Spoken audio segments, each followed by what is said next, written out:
as folhas da sua alocácia caíram e ficou apenas o pecíolo e as raízes, vem comigo aprender como salvar essa planta, recuperá-la e fazer com que ela volte a brotar folhas lindas. Não jogue isso fora porque ela não morreu. Vem comigo e aprende a resgatar essa planta. Nessa época do ano é muito comum as alocácias entrarem em dormência. Isso não significa que ela morreu. Quando a planta entra em dormência, provavelmente devido à exposição ao frio, a planta ela vai perder as suas folhas, ficando desse jeito, apenas com as raízes, o bulbo de onde ela nasceu e o seu pecíolo principal. Mas não jogue isso fora. O segredo é você saber cuidar até o início da primavera, onde ela vai ter forças para voltar a se desenvolver e crescer igual ou até maior do que ela era antes. Então o primeiro passo é a gente retirar ela do vaso. O vaso acumula muita umidade, é difícil a gente controlar e principalmente a gente vê o desenvolvimento dela. Então eu particularmente gosto de utilizar copos plásticos transparentes, porque a quantidade de terra vai ser muito menor e além disso a gente vai conseguir ver o desenvolvimento das raízes e saber o momento certo de regar, porque no período de dormência a planta vai consumir muito menos água, então a gente precisa molhar na hora certa. Senão, além dela entrar em dormência, ela vai acabar apodrecendo e aí realmente a sua planta não vai conseguir voltar a se desenvolver. Então o primeiro passo é a gente ver as raízes que estão saudáveis, a gente dá uma analisada, ver se tem alguma parte mole, com mau cheiro ou com as raízes mortas. Não tendo, a gente vai partir para o transplante. É basicamente pegar um copo plástico, fazer alguns furos embaixo dele para a água escoar, como drenagem nesse caso, e vou acomodar meia gaze no fundo do copo, para servir como um sistema de drenagem, principalmente para não deixar o pouco de terra ir embora. Vou utilizar o mesmo substrato, porque o copo já é muito fácil de manter o nível de umidade da forma correta. Se você não for fazer um copo plástico, eu aconselho a você usar muito pouco terra vegetal, usar principalmente casca de arroz carbonizada,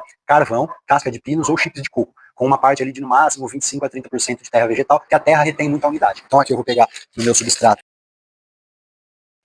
os pedaços maiores de carvão vegetal e casca de pinos eu retiro, porque como esse copo plástico é muito pequeno, acaba não fazendo tanto sentido.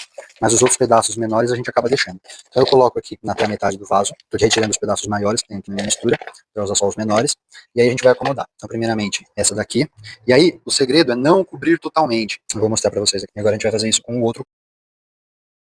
E aqui, ó, fica muito mais fácil, como eu falei, ó, a gente acomoda e deixa a parte de cima da planta para fora. Essa aqui, apesar de estar maior, ela tá mais fácil porque o pecíolo tá mais comprido. E aí aqui é a mesma coisa, a gente vai cobrir e completar com terra com a mistura do nosso substrato.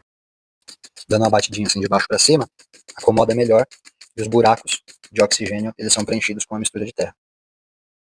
Pronto, então eu vou mostrar aí mais de perto para vocês como que fica. Então aqui a gente tem no copo plástico, ó, eu mantive a parte de cima da planta para fora, essa aqui também mantive para fora aqui nesse pedaço. E o que facilita muito? Aqui a gente consegue controlar a umidade de forma extremamente simples, colocar em um ambiente onde ela não pegue tanta friagem, que foi o motivo provavelmente dela ficar dessa forma, e a gente consegue ver a saúde das raízes. Então se a gente olhar aqui, ó, tem as raízes aqui aparecendo, aqui tem mais algumas raízes aparecendo, a gente consegue ter um controle e um manejo muito melhor e mais fácil. Essa aqui também, ó, aqui algumas raízes aparecendo, aqui mais algumas raízes aparecendo. Então aqui essa planta ela pode ficar tranquilamente por mais uns 3 meses, que ela vai se desenvolver, vai encher todo o copo de raiz, e depois disso a gente se preocupa em trocar. Então, para essa e outras dicas, segue o Rei Alocácia e fica acompanhando os próximos vídeos e acompanha o desenvolvimento dessa planta.